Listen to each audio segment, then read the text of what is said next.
Si Orlando Sinok ay isang batang Filipinong professional boxer, palayaw, The Punisher taga Poblacion, Padre Burgos Southern Leyte, Pilipinas, professional boxing record nakapagtala mahigit 8 fight.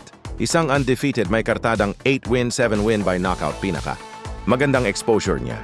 Nakuha niya ang vacant WBO Asia Pacific Youth Flyweight Championship kontra Jerick Noynay noong December 21-20-25. Ginanap sa Naga Sports Complex. Naga City panalo by knockout. Si Sinok siya na ang bagong WBO Asia Pacific Youth Flyweight Champion. Si Orlando nakilala bilang isa sa mga promising fighters mula sa Visayas. Siya ay tubong Padre Burgos, Southern Leyte at nagsasanay sa Big Yellow Boxing.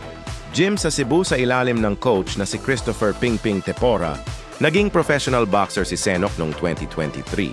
Sa kanyang unang laban, pinatumba niya ang kalaban sa ikatlong round at agad siyang napansin sa lokal na boxing scene dahil sa kanyang malakas na knockout power.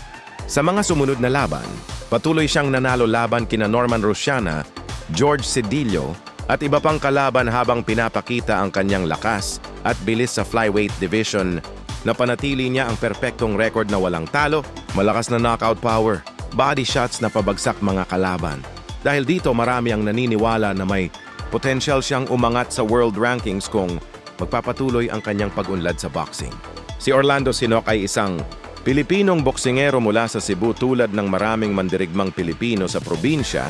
Nagsimula siya sa simpleng buhay at ginamit ang boxing bilang paraan upang makilala at makatulong sa kanyang pamilya.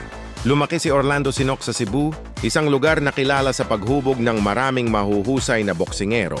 Bata pa lamang siya ay nahilig na siya sa sports, lalo na sa boxing. Sa mga lokal na gym at amateur fights siya nagsimulang maghasa ng kanyang kakayahan. Sa tulong ng kanyang mga coach at sa matinding disiplina, natutunan niya ang mga pangunahing teknik sa ring, mabilis na galaw ng paa, matitibay na suntok at matatag na depensa.